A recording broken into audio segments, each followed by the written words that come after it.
본문이 꽤 긴 말씀인데요. 한 절 한 절 저번 강의에 이어서 말씀을 나누도록 하겠습니다. 11절 모든 일을 그의 뜻의 결정대로 일하시는 이의 계획을 따라 우리가 예정을 입어 그 안에서 기업이 되었으니 우리가 하나님의 기업이 되었다라고 했잖아요. 기업, 하나님의 기업. 기업이면 하나님의 소유라는 거잖아요. 우리 하나님의 소유가 되었다. 그런 거예요. 근데 모든 일을 그의 뜻의 결정대로 일하시는 이의 계획을 따라 되었다는 거예요. 그러면 모든 일을 그의 뜻대로 하시고 그가 결정하는 거예요. 그럼 그렇게 하실 분은 하나님. 하나님은 그분의 뜻대로 하고 그분대로 결정해요. 그죠? 그분 뜻을 따르는데 물어보지 않잖아요. 결정할 때 다른 어떤 존재와 운운하지 않아요. 그분은 절대자이기 때문에. 그래서 그분의 뜻이나 그분의 결정은 완전하다라고 할 수 있죠. 그런데 그 하나님의 계획을 따라가 우리가 예정을 입었다는 거예요. 자, 그럼 우리가 하나님의 기업이 된 것은 그분의 결정과 계획과 예정을 입었기 때문에 됐다는 거예요. 그러니까 우리의 기업, 하나님의 기업이 된 것은 요지부동이잖아요. 변할 일이 없죠. 완전하신 하나님이 뜻을 정하시고 그렇게 결정하시고 그렇게 하셨으니까요. 그러니까 우리의 기업은 완전하다. 그리고 그다음 예정을 입었다라고 그랬잖아요. 그런데 하나님이 예정하셨다 이렇게 하지 않고 예정을 입었다 그랬어요. 예정을 우리에게 입혀버렸다는 거죠. 예정이 입혀지는데 우린 언제 입었는지 몰라요. 그렇죠? 언제 입혔는지 모르잖아요. 우리가 이제 이 땅에 태어나 사는데 어느 날 갑자기 하나님 오시지만 내가 너를 내 기업으로 하려고 내가 너를 택했는데 내가 그렇게 예정했는데 너 할래? 이렇게 안 물어보셨다는 거죠. 근데 언제인지 모르지만 우리가 예정을 입혔어요. 하나님이 입혔으니까 우리가 마음대로 못 벗겠죠. 또 하나님이 한번 입히신 그분은 그걸 벗기시지는 절대로 않겠죠. 그래서 우리가 하나님 기업이 된 것은 확고부동하다는 거예요. 변하지 않는다는 겁니다. 그래서 입혔다는 이 단어가 또 원어를 한번 얘기해야 되겠는데요. 프로스리스 펜테스 프로스리스 펜테스 이게 굉장히 긴 단어인데요. 이게 막 복잡해요. 이 단어가 이게 분사예요. 그래가지고 동사인데 분사인데 부정과거고 수동이고 주격이고 남성이고 1인칭 복수예요. 복잡한 것 같은데 이렇습니다. 내용은 이런 거예요. 첫째, 분사라는 거예요. 분사는 전번에도 한번 얘기한 적이 있는데 분사는 계속됨을 이야기해요. 계속됨을 이야기해요. 그 다음에 부정과거예요. 헬라에는 과거가 있고 부정과거. 부정과거는 뭐냐면 과거 어느 한 시점에 되어졌다는 거예요. 어느 시점인지는 몰라요. 우리가 예정을 입었는데 우리는 어느 시점인지 모르잖아요. 그럴 때 되어졌는데 수동이라는 거예요. 하나님이 우리에게 과거 어느 시점에 우리에게 그 예정을 입혀버렸어요. 근데 그게 분살해서 계속이라는 거예요. 그래서 우리의 기업은 그 시점이 언제인지는 잘 모르지만 그때부터 우리가 기업이 되었으므로 하나님이 입혔으므로 그리고 또 계속 진행되고 있는 상태이므로 변경되거나 취소되지 않아요. 감사하죠? 우리가 하는 짓을 봐가지고 하나님 취소해버릴 수도 있을 거예요. 저는 하나님 기업된 하나님 백성들이 하는 짓을 보면 하나님 그러나 안 돼요. 그분이 결정해서 입힌 거기 때문에 안 됩니다. 그 다음에 12절 이는 우리가 그리스도 안에서 전부터 바라던 그의 영광의 찬송이 되게 하려 하심이라. 예, 그랬어요. 하나님이 우리를 자신의 소유인 기업이 되게 하셨어요. 왜 하셨느냐? 우리가 그리스도 안에서 그분의 영광과 찬송이 되게 하기 위하여. 하나님 우리를 왜 기업으로 삼으셨느냐? 하나님 소유로 삼으셨느냐면 그렇다는 거예요. 그리스도 안에서 그분의 영광과 찬송이 되게 하려고 했다는 거예요. 하나님의 영광과 하나님의 찬송이 된다라는 것은 우리가 세상에 살아갈 때 하나님의 영광이 나타나고 하나님의 찬송을 하는 자로 살게 했다는 거예요. 어디서 그렇게 되느냐? 그 예수 그리스도 안에서 그렇게 됐다는 거예요. 예수 그리스도 안에서 그렇게 됐다는 말은 십자가의 구원을 말하는 거예요. 그죠? 십자가의 구원 역사로 말미암아 우리가 하나님의 백성이 되어졌잖아요. 하나님 자녀가 되어졌잖아요. 근데 이게 언제 되어졌느냐? 예정되었다는 거죠. 우리가 모르는 과거 어느 시점에. 그게 바로 창세전이라는 거예요. 그 말은 이런 말이에요. 창세전에 예수님과 하나님이 십자가로 우리를 예정하실 것을 그때 결정하셨다는 거예요. 십자가를 지고 우리를 예수님이 십자가의 구속을 완성하시고 우리 하나님의 백성들을 구원해서 하나님의 기업이 되게 하시고 그 하나님의 백성들이 하나님의 영광을 나타내고 하나님을 찬송하게 하는 자를 하겠다고 예정한 게 창세전에 하나님과 예수님 사이에 맺어진 언약이라는 거예요. 그때 그렇게 되어졌다는 겁니다. 그 다음에 13절. 그 안에서 너희도 진리의 말씀 곧 너희의 구원의 복음을 듣고 그 안에서 또한 믿어 약속의 성령으로 인치심을 받았으니. 그렇게 되죠. 그 안에서 너희도 그라고 하는 여기는 그는 예수님이에요. 예수님 안에서 너희도 진리의 말씀 곧 너희의 구원의 복음을 듣고 그 안에서 또한 믿어. 그렇죠? 그 안에서는 예수님이다. 예수님 안에서 구원의 복음을 들었다는 예수님으로 말미암아 구원받았죠. 그죠? 그 복음을 들었어요. 그리고 예수님 안에서 믿었다는 거예요. 그러면 아까 본부 시간에 얘기했잖아요. 우리의 믿음은 예수의 믿음으로 믿어진다. 예수님 안에서의 믿음이에요. 바깥에서 우리가 결정한 믿음은 안 된다는 거죠. 약속의 성령으로 인치심을 받았다라고 했습니다. 즉 바울 사도는 그리스도 안에서 이 그리스도 안에서 예수 안에서 이 말을 엄청나게 많이 써요. 그게 굉장히 거기서부터의 모든 복음의 시작이고 복음의 과정이고 복음의 완성이기 때문에 예수 그리스도 안에서를 빼면 복음은 얘기할 수 없어요. 그죠? 그래서 사도 바울은 그리스도 안에서 엔토 크리스토라는 단어를 굉장히 많이 씁니다. 어구를 반복해서 쓰죠.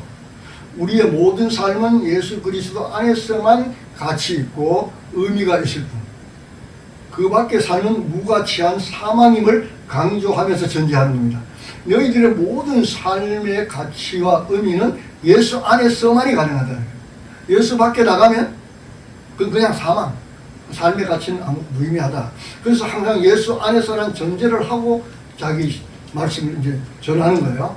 예수 안에 있는 자에게만 이 복음이 해당된다. 그 말도 돼요. 그래서 그 받은 복음을 설명해 가지고 이제 항상 예수 안에서라는 전제를 가지고 복음을 설명합니다. 그래서 우리가 바울 서신을 강의할 때 그 그리스도 안, 엔토 크리스토에서라는 바울 서신의 중심 신학 안에서 늘 해석을 해야 됩니다. 우리 벗어나면 안 되고요. 복음을 듣고 믿는 것도 그리스도 안에서만 가능하고, 그렇죠? 그리스도 안에 밖에 있는 사람은 복음을 들어야 아무 소용없어요. 그죠? 그리스도 안에서 구원받은 자를 약속하신 성령으로 인을 쳐 하나님의 기업으로 확증했다는 거예요. 그럼 우리가 너희들이 어떻게 예정을 입고 기업이 되었다라고 하나님 말씀만 하시는 게 아니라 너희들이 기업이 된 걸 확증을 한다는 거예요. 그게 뭐냐? 성령으로 확증한다는 거예요. 성령을 보내어 성령 받은 자가 누구냐? 너는 내 기업이다. 그게 내 인정하는 확증하는 도장이다. 이렇게 하는 거예요.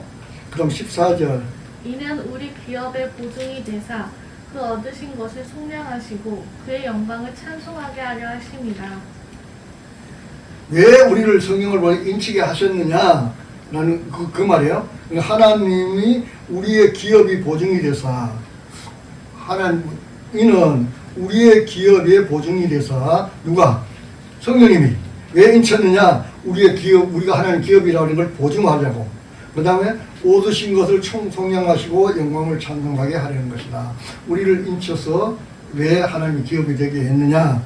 영광 앞에는 영광과 찬송이 되게 한다고 했는데 여기는 영광을 찬송하게 하려 한다는 거죠. 하나님과 우리가 서로 기업이 되는 보증으로. 하나님 우리의 기업이에요. 하나님 너의 기업이다 그렇게 하잖아요. 하나님 뭐라고 그냥 우리 보고 너는 내 기업이다 이렇게 하십니다. 서로 기업이 되는, 서로 기업이 된다는 것은 서로가 하나라는 거죠. 그죠? 그다음에 기업에 대한 보증으로 성령으로 인치시고 성량하신 것은 하나님의 영광을 찬송하게 하려는 것이다. 앞에는 찬송이 되게 한다 그랬죠. 예, 우리가 찬송이 되어야 찬송을 하는 겁니다.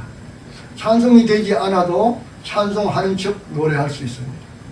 그건 우리뿐이고 하나님은 그 찬양은 듣지 않는다는 거죠. 하나님의 백성만 찬양할 수 있는 자로 하나님의 기업으로 하나님의 자녀로 성령을 보내서 인치게 해서 그 인침 받은 그는 당연히 하나님의 영광을 찬송하게 되겠죠. 예. 성도가 그분의 영광을 찬송한다. 찬송이 된다는 것은 하나님의 계심을 증거하는 삶으로 하나님이 하나님 되심을 구별된 삶으로 하나님이 사심을 드러내는 겁니다. 하나님의 영광이 된다는 건 하나님의 현현이에요. 그분은 빛이다. 영광이나 빛인데 드러내려면 우리가 어떻게 해요? 하나님의 자녀로 구별된 삶을 살면 세상 사람들이 보고 너는 우리와 삶이 틀린 하나님의 백성이네 할 때 하나님의 이름에 영광이 드러나는 겁니다. 그죠? 그로 인하여 마지막 심판대 앞에 선 세상 사람들이 하나님의 존재를 알지 못했다고 핑계하지 못한다는 겁니다. 우리가 하나님의 자녀로서 하나님의 살아계심을 증거하고 살아갔는데 세상 사람들이 보고 너들 보니까 하나님 계심을 알겠다라고 하는 거예요. 우리 세상에 증거하고 살아야 돼요. 심판대 앞에 갔을 때 하나님 심판하면 세상 사람들이 할 말이 없어요. 하나님 못 봤다 소리 못한단 말이에요. 하나님 없다 소리 없으면 난 있는지 없는지 몰랐어요. 그 소리 못한다는 겁니다. 그래서 너희들이 증거의 삶을 살아라. 영광을 나타내며 살아라. 그렇게 하는 겁니다. 그 다음에 15절과 16절. 이로 말미암아 주 예수 안에서 너희 믿음과 모든 성도를 향한 사랑을 나도 듣고 내가 기도할 때에 기억하며 너희로 말미암아 감사하기를 그치지 아니하고. 오케이, 이렇습니다. 하나님의 영광을 찬송하는 자들은 주 예수 안에는 믿음과 사랑을 가진 자들로, 그렇죠? 사도 바울 사도는 그들을 향한 감사와 기도를 그치지 않겠다 하고 이제 그 기도의 내용입니다. 내가 왜 너희들을 위해서 기도를 그치지 않느냐 하면 하나님의 영광을 찬송하는 자들, 예수 안에 믿음과 사랑을 가진 자들, 그들을 위해서 내가 지금 기도한다는 거예요. 이제 기도 내용입니다. 그 다음 17절에서 19절입니다. 우리 주 예수 그리스도의 하나님 영광의 아버지께서 지혜와 계시의 영을 너희에게 주사 하나님을 알게 하시고 너희 마음의 눈을 밝히사 그의 부르심의 소망이 무엇이며 성도 안에서 그 기업의 영광의 풍성함이 무엇이며 그의 힘의 위력으로 역사하심을 따라 믿는 우리에게 베푸신 능력에 지극히 크심이 어떠한 것을 너희로 알게 하시기를 구하노라. 네, 구하노라는 기도한다는 거죠. 무엇을 사도는 당신을 사랑하는 성도들에게 뭐를 위해서 기도하느냐 하면 첫째는 하나님께 지혜와 계시형을 받은 자만 하나님을 알 수 있다는 거예요. 너희에게 그 계시의 영을 충만 지혜와 계시형을 주시기를 원하노라. 그걸 계속 기도한다는 거예요. 그래서 우리도 지혜와 계시형을 받아야 하나님에 대해서 알게 되겠죠. 그죠? 그래서 공부하는 겁니다. 하나님을 알아야 아는 것만큼 하나님을 믿고 신뢰하게 되겠죠. 그래서 그건 기도해야 된다는 거예요. 계시의 영을 주세요. 지혜와 계시의 영이 뭐라고? 성령이죠. 성령을 어떻게? 구하라 그랬잖아요. 그죠? 그걸 위해서 기도한다는 겁니다. 그럼 우리도 기도해야 되겠죠. 그다음 둘째, 하나님이 마음의 눈을 밝혀주셔야 부르심의 소망과 기업의 영광의 풍성함, 베푸신 능력의 지극히 크심을 알 수 있다는 거예요. 하나님 성령이 와서 우리의 마음을 열어주지 않으면 절대로 부르심의 소망, 하나님의 부르심에 대해서 알 수 없어요. 그렇죠? 그 다음에 기업의 영광의 풍성함, 하나님의 기업이 되면 그 영광이 얼마나 풍성한지 세상 사람들은 모릅니다. 세상 지식과 과학으로 그걸 알 수 있는 게 아니에요. 어떻게? 우리의 눈이 밝아 그걸 보게 돼야 돼요. 그래서 우리 눈이 밝게 열려져야 된다는 거죠. 그 눈이 열게 되기를 기도한다는 겁니다. 그러면 베푸신 능력이, 하나님 우리에게 베푸신 능력이 얼마나 큰 것든 세상 지식이나 학문으로는 알 수 없는 거잖아요, 그게요. 그래서 우리의 마음의 눈을 열게 해달라고 기도해야 된다는 겁니다. 바울이 기도하듯이 우리도 그렇게 기도해야 되겠죠, 그죠? 그러므로 사도는 성도들을 위해 이 기도를 그치지 않았죠. 계속 그렇게 한다는 건 자기 멈추지 않는다 그랬잖아요. 그리고 우리가 멈추지 않고 항상 기도해야 하는 가장 기도의 근본이 이거죠. 그죠? 계시형을 주세요. 마음을 열어주세요. 그래서 하나님의 모든 기업의 풍성함과 베푸신 능력을, 부르심의 소망을 늘 볼 수 있는 눈을 열어주세요. 이렇게 기도해야 된다는 겁니다. 그 다음에 20절과 21절. 그의 능력이 그리스도 안에서 역사하사 죽은 자들 가운데서 다시 살리시고 하늘에서 자기의 오른편에 앉히사 모든 통치와 권세와 능력과 주권과 이 세상뿐 아니라 오는 세상에 일컫는 모든 이름 위에 뛰어나게 하시고. 예.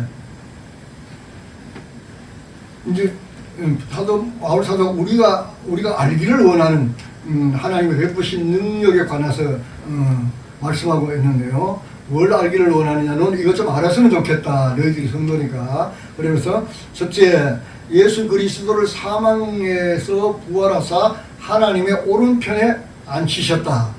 하나님이 예수님을 부활하셨으면 지금 자기 우편에 앉게 하셨다는 거예요. 그것 좀 너희들이 알았으면 좋겠다. 너희들이 주가 사망에서 부활하여 하나님 지금 우편에 있다 라는 겁니다. 그 다음에 모든 통치, 권세, 능력, 주권과 만물을 주님의 발 아래 복종하게 하시고 그 모든 것을 다스리는 통치자와 심판자가 되게 하셨다라는 거예요. 우리가 믿는 주님은 누구냐? 그분은 모든 통치, 권세, 능력, 주권, 만물 위에 계시고 그것을 다스리시는 분이고 통치자고 심판자라는 거예요. 우리가 믿는 예수님을. 그분이 그런 분인 것을 너희들이 좀 알았으면 좋겠다라는 겁니다. 우리가 믿는 예수님이 어떤 분인지를 알아야 되겠죠. 네. 그 능력이 그리스도 안에 있는 우리에게도 역사하심을 알고 우리의 구원은 완벽하며 천국의 기업도 완전함을 알라고 사도가 말하는 겁니다. 그런 주님이 너 안에 계시니 어떻게 하라고요? 그 안에 대해서 너희 인생을 이끌어가고 계시니 우리의 구원은 완벽하고 천국의 기업도 완전하죠. 네. 그런 예수님이 우리 주님이 되시고 그분의 성령이 우리 안에 계시니 그분과 우리가 예수 안에서 예수님 안에서 우리가 예수님 안에서 하나가 되어 있으니 우리는 우리의 구원이나 우리의 천국의 기업에 대해서 염려할 거 없죠. 네, 그건 변화되지 않는 겁니다. 그 다음 22절과 23절입니다. 또 만물을 그의 발 아래에 복종하게 하시고 그를 만물 위에 교회의 머리로 삼으셨느니라. 네. 23절? 네, 읽으세요. 교회는 그의 몸이니 만물 안에서 만물을 충만하게 하시는 이의 충만함이니라.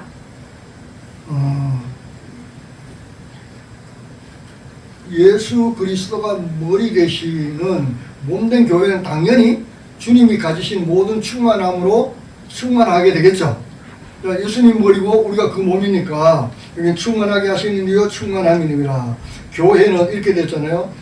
22절에 또 만물을 그 발 아래 복종하게 하시고 앞절에서 이야기했죠. 모든 권세와 통치와 능력을 가지신 분이 심판자요 통치자로 다스리는 자로 계시니까 모든 만물이 그 발 아래 복종하게 되잖아요. 그를 만물 위에 교회의 머리로 삼으셨다 라고 했잖아요. 만물 위에 계시는 분이 교회의 머리라는 겁니다. 교회는 그의 몸이니 그는 누구죠? 예수님이죠. 23절에 교회는 그의 몸이니 할 때 그는 예수님입니다. 예수님이 교회의 머리라는 거죠. 교회는 그분의 몸이죠. 그랬으니까 예수님 만물 안에서 만물을 충만하게 하시니여 충만합니다. 예수님 안에 예수님 머리로 하는 교회가 당연히 만물의 충만함과 같이 우리도 충만하겠죠. 네, 그건 어떤 건물을 이야기하는 건 아닙니다. 우리예요. 우리가 예수님 우리의 머리고 우리가 예수님 몸입니다. 그러니까 모든 충만함으로 충만하다 하는 건 당연하잖아요. 그죠? 네, 사도 바울은 여기서 그렇게 말하는 겁니다. 하나님 우리에게 베푸신 은혜예요. 그리고 너 은혜를 받은 너는 누구고 지금 우리의 구원자 되신 예수님은 어떤 분인가를 이제 에베소 교회 상세히 설명을 했습니다. 이것을 1장 강의는 여기로 마치도록 하겠습니다.